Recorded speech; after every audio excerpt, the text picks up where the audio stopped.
Welcome dear students. एक बार फिर से स्वागत है आपका इंग्लिश की ऑनलाइन क्लासेस में और मैं प्राज्ञ Sharma.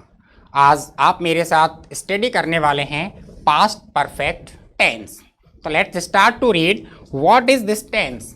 What is this tense अर्थात what is past perfect tense. Past perfect क्या होता है and when do we use it in English, और हम इंग्लिश में इसका प्रयोग कब करते हैं। तो let's begin to read past perfect. तो definition of past perfect, the past perfect tense expresses. Past perfect tense अभिव्यक्त करता है एक्शन, क्रिया को इन द पास्ट, भूतकाल में, before another action in the past, जो भूतकाल में ही किसी एक क्रिया से पहले हुई हो। पास्ट परफेक्ट टेंस भूतकाल में किसी एक क्रिया से पहले पूर्ण हो चुकी क्रिया को दर्शाने का काम करता है। So it is called past in the past, इसलिए इसको भूतकाल में भी भूतकाल कहा जाता है। That's a logic. भूतकाल में भी भूतकाल के भूतकाल जो जा चुका है अर्थात फर्स्ट एक्शन, और उसके अंदर भी भूतकाल अर्थात सेकंड एक्शन।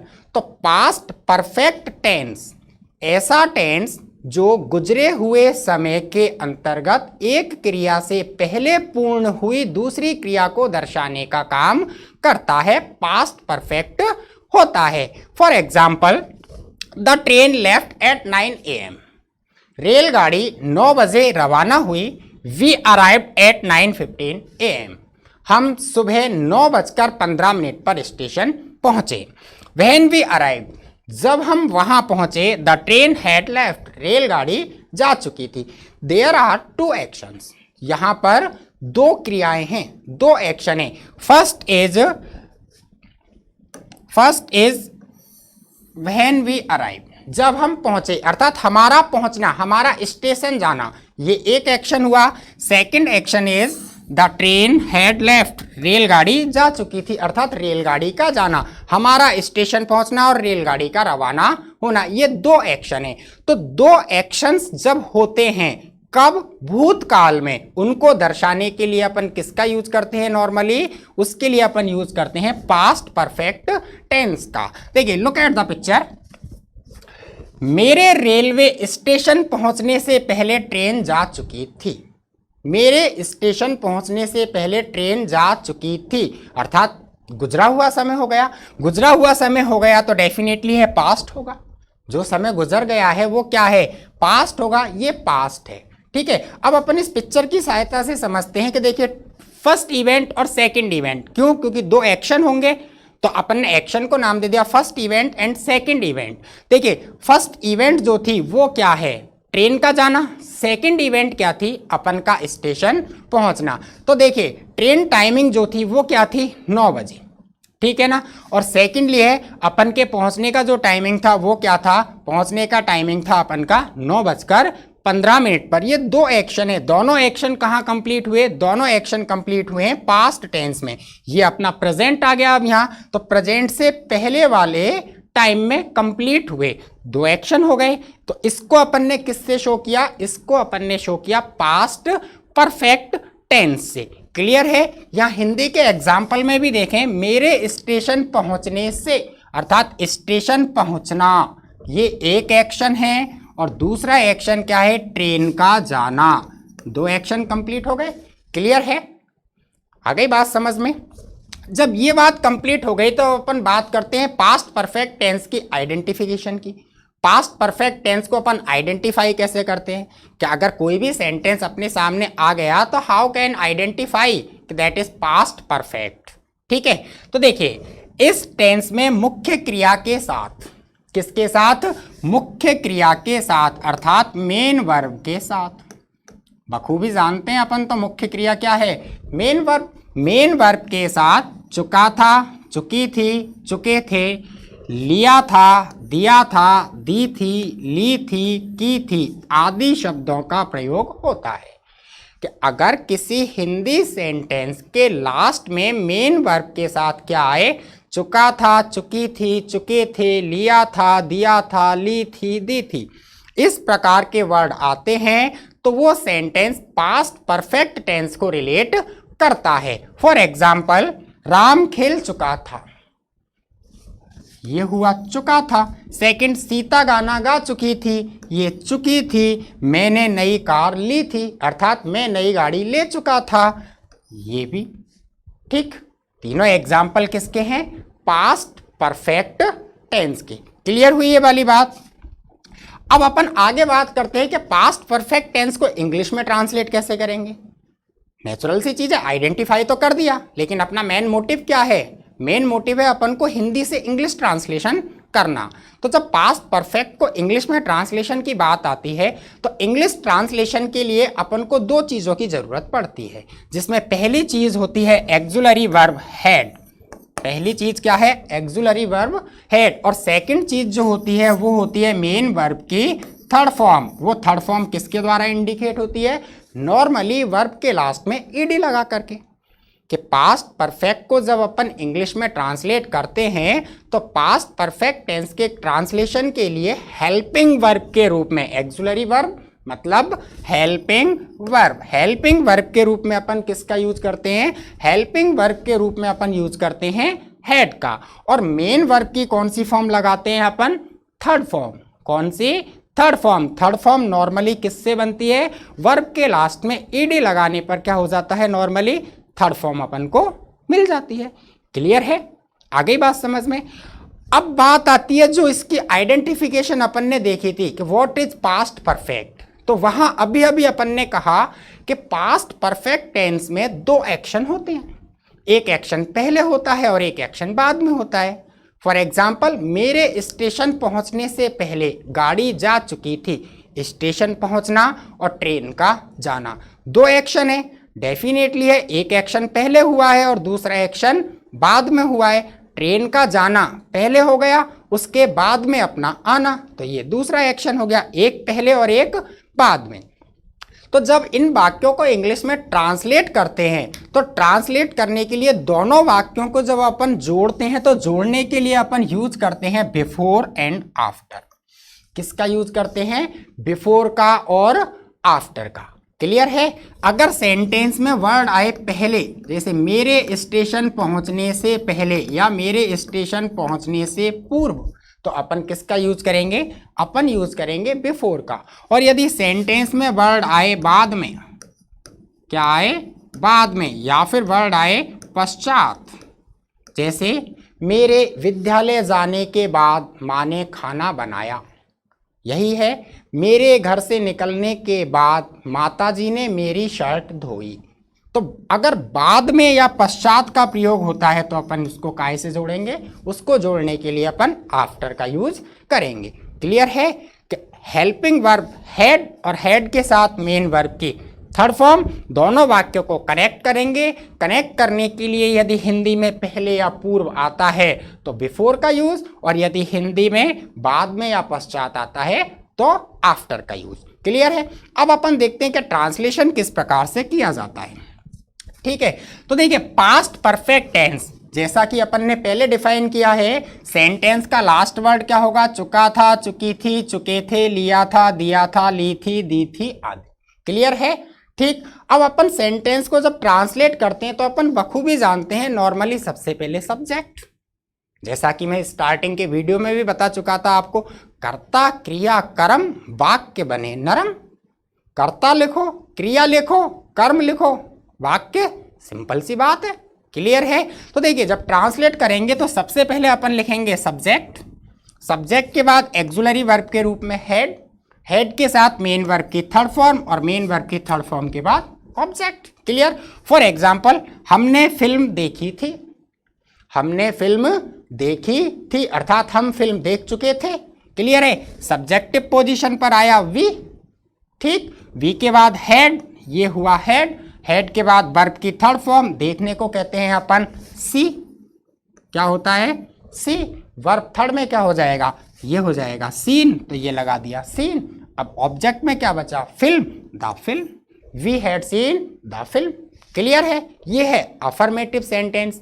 सेकंड आता है इंटेरोगेटिव सेंटेंस। तो इंटेरोगेटिव सेंटेंस में अपन बखूबी जानते हैं वाक्य नेगेटिव होता है, हिंदी में ना नहीं का प्रयोग होता है और इंग्लिश में नॉट का प्रयोग। और जब नॉट का प्रयोग होता है तो अपन बखूबी जानते हैं कि नॉट की पोजीशन कौन सी होती है भैया, नॉट की पोजीशन जो होती है वो होती है थर्ड नंबर की। कौन सी होती है, थर्ड नंबर की। कि वाक्य में नॉट कौन सी पोजीशन पर आता है, तीसरी पोजीशन पर। जब तीसरी पोजीशन पर आएगा तो स्ट्रक्चर अपन बना सकते हैं। सबसे पहले subject, auxiliary verb had, third position पर नॉट, वर्ब की थर्ड फॉर्म और ऑब्जेक्ट।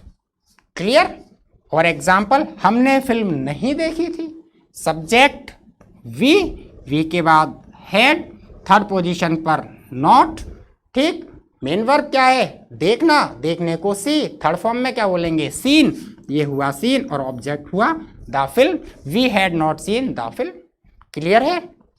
इसके बाद आता है इंटेरोगेटिव सेक्शन, कि जब वाक्य प्रश्नवाचक हो। तो अपन बखूबी जानते हैं कि अगर वाक्य प्रश्नवाचक होता है तो दो तरीके का होता है। मैं हर वीडियो में आपको बता चुका हूं, अब ये रट जाना चाहिए आपको कि जब वाक्य प्रश्नवाचक होता है तो दो तरीके का होता है। पहला तो वो जिसमें हिंदी का फर्स्ट वर्ड क्या हो, दूसरा वो जिसमें सब्जेक्ट के बाद कोई भी प्रश्नवाचक शब्द आया हो। तो जिसमें हिंदी का फर्स्ट वर्ड क्या होता है वो उस टेंस की हेल्पिंग वर्ब से स्टार्ट होता है, और जिसमें सब्जेक्ट के बाद कोई WH वर्ड आ जाता है वह इंग्लिश में उसी WH वर्ड से स्टार्ट हो जाता है। क्लियर है। तो देखते हैं, देखिए इंटेरोगेटिव सेक्शन। इंटेरोगेटिव सेक्शन में सबसे पहले अपन क्या लिखेंगे, हेड, हेड के बाद सब्जेक्ट, सब्जेक्ट के बाद वर्ब थर्ड, ऑब्जेक्ट और क्वेश्चन मार्क। क्लियर है। और यदि सेंटेंस बीच में से प्रश्नवाचक हो, अर्थात सब्जेक्ट के बाद कोई WH वर्ड आया हो, तो उस WH वर्ड को सबसे पहले लिखते हैं और इसी स्ट्रक्चर को फॉलो कर देते हैं। तो उसका स्ट्रक्चर ये हो गया WH फैमिली। क्लियर है। देखिए फर्स्ट सेंटेंस इज, क्या आपने देखा था, क्या आपने देखा था। ये फर्स्ट वर्ड जो है वो क्या है हिंदी में, क्या। इसका मतलब सेंटेंस हेल्पिंग वर्ब से स्टार्ट होगा। पास्ट परफेक्ट की हेल्पिंग वर्ब क्या है, हैड।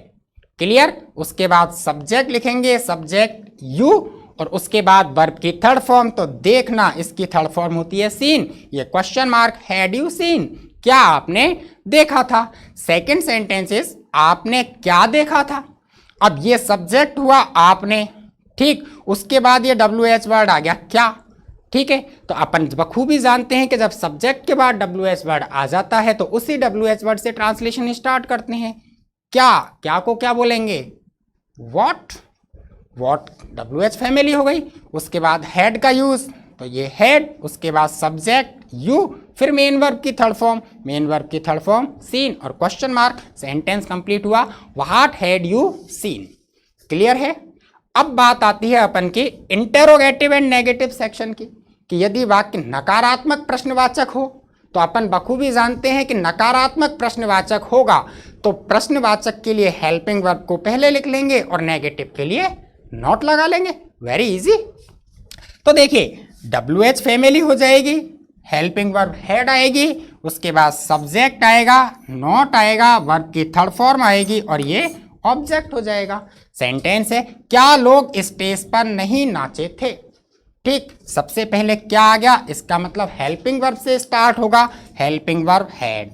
क्लियर है। उसके बाद सब्जेक्ट, सब्जेक्ट है लोग, लोग को कहते हैं पीपल। क्लियर है। उसके बाद नेगेटिव है तो नॉट लगाना है, तो ये हुआ नॉट। ठीक, उसके बाद एक्शन की थर्ड फॉर्म, एक्शन मतलब क्रिया की थर्ड फॉर्म। क्रिया क्या है, नाचना, नाचने को अपन बोलते हैं डांस। क्या बोलते हैं, डांस। नॉर्मली वर्ब थर्ड कैसी अप्लाई होती है, ED लगाया जाता है, तो ये हो गया डांस। ठीक, क्या बचा, स्टेज पर, on the stage, had people not dance on the stage. Clear है। इस प्रकार से अपन पास्ट परफेक्ट टेंस के सेंटेंसेस को इंग्लिश में ट्रांसलेट कर लेते हैं। अफर्मेटिव हो, नेगेटिव हो, इंटेरोगेटिव हो या इंटेरोगेटिव और नेगेटिव हो। आगे बात समझ में। अब अपन बात करते हैं कि पास्ट परफेक्ट का गूढ़ रहस्य क्या है, कि पास्ट परफेक्ट टेंस का गूढ़ रहस्य, अर्थात पास्ट परफेक्ट टेंस में नॉर्मली अपन ने पहले डिस्क्राइब किया था दो क्रियाएं होती हैं। यहां अगर आपने नोट किया हो तो यहां जितने भी सेंटेंसेस अपने सामने आए हैं सब में एक ही एक्शन हुआ है। क्या हुआ है, एक ही एक्शन हुआ है। ये नॉर्मली पढ़ाना पड़ता है, इसलिए मैंने भी आपको पढ़ाया है। लेकिन एक्चुअलिटी में पास्ट परफेक्ट कभी भी सिंगल एक्शन वाला नहीं होता। पास्ट परफेक्ट में हमेशा दो क्रियाएं होती ही हैं, कभी भी एक एक्शन नहीं होता। ये एक ट्रेडिशनल वे है, इसलिए मैंने आपको ये पढ़ाया। ठीक है, अब अपन पढ़ते हैं पास्ट परफेक्ट के ऐसे सेंटेंस जिनमें दो एक्शन कंप्लीट होते हों। तो देखिए, अपन इसको स्टार्ट करते हैं। तो अपन बोलते हैं यदि भूतकाल में दो कार्य हुए हों और एक कार्य दूसरे कार्य से पूर्ण रूपेण समाप्त हो गया हो, कि भूतकाल में क्या हुआ है, दो कार्य हुए हैं और एक कार्य पहले दूसरे कार्य से पहले पूर्ण रूपेण समाप्त हो गया हो। ठीक है, तो पहले समाप्त होने वाले कार्य के लिए पास्ट परफेक्ट का यूज होगा और बाद में समाप्त होने वाले कार्य के लिए पास्ट इंडेफिनिट टेंस का यूज होगा। समझना इस चीज को, ये टिपिकल कॉन्सेप्ट है थोड़ा सा। भूतकाल में दो क्रियाएं हुई हों, एक क्रिया पहले हुई हो और एक क्रिया बाद में हुई हो, तो अपन क्या डिस्क्राइब कर रहे हैं, जो काम पहले समाप्त होता है उसको अपन पास्ट परफेक्ट के स्ट्रक्चर से ट्रांसलेट करते हैं और जो काम बाद में समाप्त होता है उसे अपन पास्ट इंडेफिनिट के स्ट्रक्चर से ट्रांसलेट करते हैं। क्लियर है? तो देखिए, वो ट्रांसलेशन जो होता है वो कैसे होता है, past indefinite after past perfect, past perfect before या व्हेन और पास्ट इंडेफिनिट। क्लियर है? अब इसमें एक चीज आती है कि अपन जब ट्रांसलेट करते हैं तो ये दो तरीके अपने पास आते हैं। यदि सेंटेंस में पहले शब्द का प्रयोग हुआ है, लाइक दैट मेरे स्टेशन पहुंचने से पहले रेलगाड़ी जा चुकी थी, अगर इस तरीके का वाक्य है और सेंटेंस में पहले शब्द का प्रयोग हुआ है तो उस सेंटेंस को इंग्लिश में ट्रांसलेट करने के लिए सबसे पहले हैड प्लस वर्ब थर्ड वाले वाक्य का ट्रांसलेशन किया जाता है। ठीक है ना? देखिए, समझना इस चीज को कि यदि सेंटेंस में किसका प्रयोग हुआ है, पहले शब्द का, ये पहले बिफोर पहले ही होता है। अगर सेंटेंस में ऐसा है तो पहले जो ट्रांसलेशन होगा वो होगा पास्ट परफेक्ट वाले टेंस का और बाद में ट्रांसलेशन होगा पास्ट इंडेफिनिट वाले टेंस का।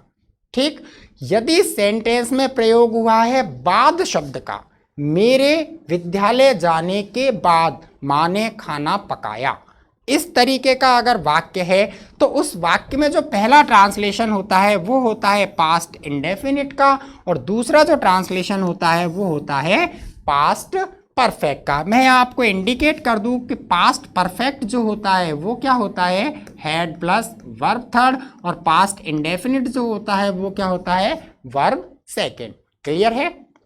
ठीक है, देखिए जैसे एग्जाम्पल है अपने पास, ट्रेन आने से पहले मैं स्टेशन पहुंच चुका था। दो काम हुए हैं, फर्स्ट ट्रेन का आना, सेकंड स्टेशन पहुंचना हुआ है। अपन बखूबी जानते हैं जब दो काम हुए हैं तो एक पास्ट परफेक्ट से कंप्लीट होगा और एक पास्ट इंडेफिनिट से होगा। क्लियर है? दो हैं काम, एक पास्ट परफेक्ट से और एक पास्ट इंडेफिनिट से।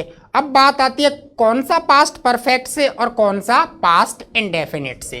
तो पहले समाप्त होने वाला पास्ट परफेक्ट से, बाद में समाप्त होने वाला पास्ट इंडेफिनिट से। तो देखिए, पहले कौन सा कंप्लीट हुआ है, आने से पहले स्टेशन पहुंच चुका था।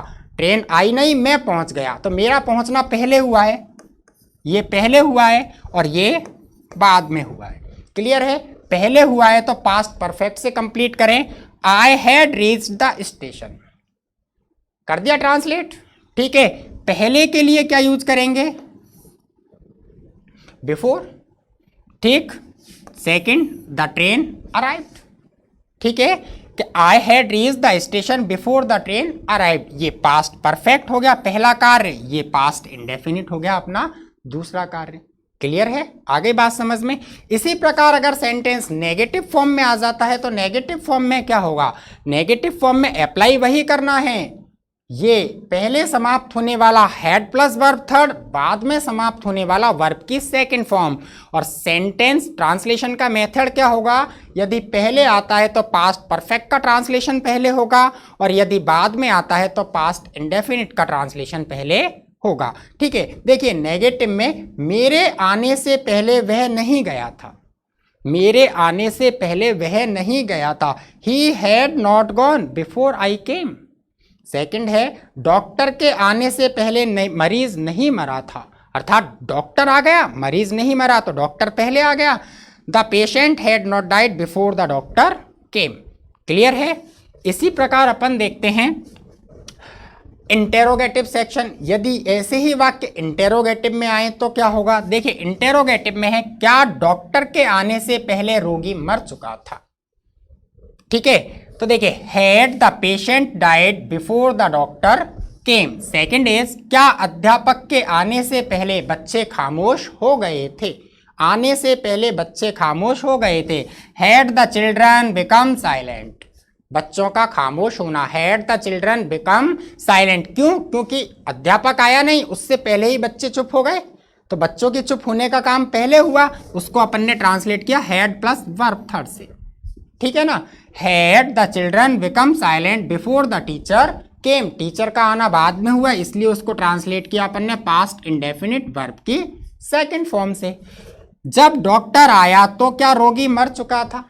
अब डॉक्टर पहले आया या रोगी मर गया? तो रोगी मर चुका था, तो रोगी के मरने का काम हुआ है, डॉक्टर के काम बाद में हुआ है। डॉक्टर आया तब रोगी मर चुका था, इसको इंटेरोगेटिव में बना के दिया है अपन ने। क्या डॉक्टर के आने से पहले रोगी मर चुका था? ठीक है, तो देखिए रोगी का मरना पहले है, इसको ट्रांसलेट करेंगे पास्ट परफेक्ट से। Had the patient died when the doctor came. Clear है। इसी प्रकार अपन देखते हैं अब यदि सेंटेंस में आ जाए बाद में, ये जितने भी सेंटेंस थे इनमें सब में क्या आ रहा है? पहले। अब यदि सेंटेंस में आ जाए बाद में, तो बाद में जब आएगा तो ट्रांसलेशन पहले किसका होगा? पास्ट इंडेफिनिट का, बाद में किसका होगा? पास्ट परफेक्ट का। देखिए उसके आने के बाद मैं गया था, उसके आने के बाद मैं गया था। I went, past indefinite. बाद में, ये बाद में, इसके लिए यूज किया आफ्टर, और अब past perfect. He had gone, उसके आने के बाद मैं गया। I went after he had come, वो आ गया फिर मैं गया, मेरे आने का काम पहले, पहले वाला कंप्लीट हुआ हैड प्लस वर्ब थर्ड से, दूसरा कंप्लीट हुआ V2 से। उसी प्रकार गाड़ी आने के बाद वह स्टेशन पहुंचा था। He reached the station after the train had arrived, train पहले आई, गाड़ी आने के बाद वह स्टेशन पहुंचा। स्टेशन कब पहुंचा? जब ट्रेन आ गई, ट्रेन पहले आई ये, ठीक, बाद में वो पहुंचा। ठीक है, क्लियर है। तो देखिए he reached the station after the train had arrived, क्योंकि ट्रेन आ गई तो ये क्या हो गया? ये हो गया पास्ट परफेक्ट। क्लियर है, आ गई बात समझ में। इसी प्रकार यदि ये सेंटेंस जो होता है वो आ जाए अपन का नेगेटिव फॉर्म में, तो देखिए मेरे आने के बाद वह नहीं गया था, मेरे आने के बाद वह नहीं गया था। He did not go after I had come. अब यहाँ दिमाग में एक चीज आ जाती है कि सर आप बता रहे थे पास्ट इंडेफिनिट वर्ब सेकंड से, ये डिड क्यों आ गया? तो भैया अपन ने पहले ही क्लियर कर लिया है, पास्ट इंडेफिनिट अफर्मेटिव सेंटेंस किससे कंप्लीट होते हैं? वर्ब सेकंड से। इंटेरोगेटिव और नेगेटिव किससे कंप्लीट होते हैं? डिड प्लस वर्ब फर्स्ट से। यही होता है, नेगेटिव है इसलिए यूज किया he did not go after I had come. तुम्हारे जाने के बाद मुकेश यहाँ नहीं आया था।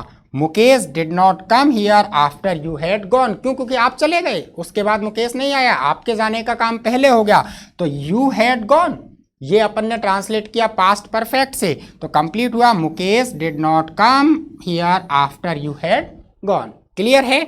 अब यदि इसी टाइप का सेंटेंस आ जाए इंटेरोगेटिव फॉर्म में, प्रश्नवाचक हो, तो देखिए क्या मेरे जाने के बाद तुम्हें मेरी याद आई थी? नॉर्मली अपन बहुत बोलते हैं ना सेंटेंस को कि मेरी याद आई थी या नहीं आई थी, तो कब पूछते हैं? जब अपन कहीं से चले जाते हैं तभी तो पूछते हैं क्या मेरे जाने के बाद तुम्हें मेरी याद आई थी? Did you remember me after I had gone. अब इसमें डिड लगा दिया, क्यों लगा दिया? क्यों? क्योंकि इंटेरोगेटिव है। पास्ट इंडेफिनिट का इंटेरोगेटिव किससे बनता है? डिड प्लस वर्ब फर्स्ट से, तो ये डिड और वर्ब फर्स्ट रिमेंबर। ठीक, did you remember me after I had gone, और वो चला गया, ये पहला काम है। क्लियर है। सेकंड है क्या मेरे पत्र लिखने के बाद पिताजी घर पहुंच चुके थे? Did dad reach home after I had written the letter?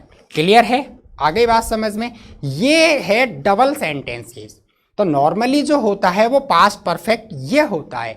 Past perfect में दो क्रियाएं होती हैं, दोनों क्रियाएं एक के बाद एक होती हैं, अर्थात एक पहले उसके बाद दूसरी।